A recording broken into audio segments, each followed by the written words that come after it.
Hello everyone, welcome to English Shorthand classes. Exercise 4.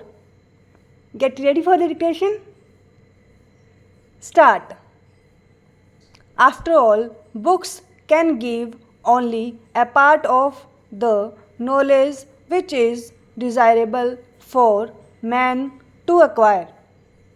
Far more than books, it is the experience, the contexts and the environments which go to constitute an individual's knowledge. Cinema can be a great help in acquiring knowledge from all these different sources because it can extend to incredible limits the field of our visual and auditory experience. It is a tourism that things which we see with our own eyes influence us far more than things which we hear from others' mouth. Things which we see on the screen may not be leaving as lasting an impression on us as things which we see in our actual life, but nevertheless, senses of the screen are more effective than description read in print or heard through ears. As for recreation, it is also of many kinds. There is recreation which, besides being entertaining, is also educative. There can also be something which is recreative but morally injurious. I cannot claim to have seen many films.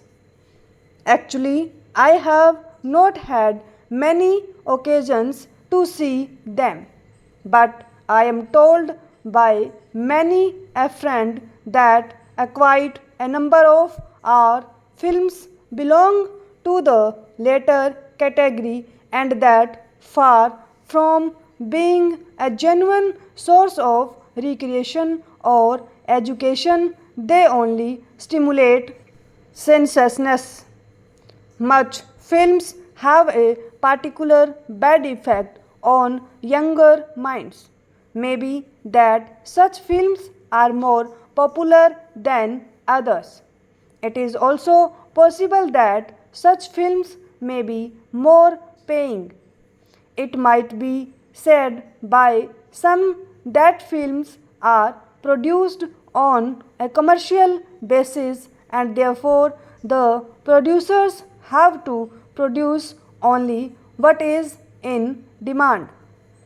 It may also be said that the principal function of the cinema is to provide entertainment, in which case producers have to be guided by popular taste. All these good points might be put for the sake of argument, but I would like to point out to those connected with cinema industry that if they want to render real service to the public, and I do believe it should be their ideal, all these arguments should be of little consequence to them. At any rate, these are secondary considerations. The primary consideration must be service of the people. No service can be real unless it safeguards the genuine interests of those who are sought to be served. I would request film producers to think over this and ask themselves as to what their real aim is. The aim has to be service of the people, which is not incompatible with commercial success. But commercial success without service is hardly worth anything. Stop.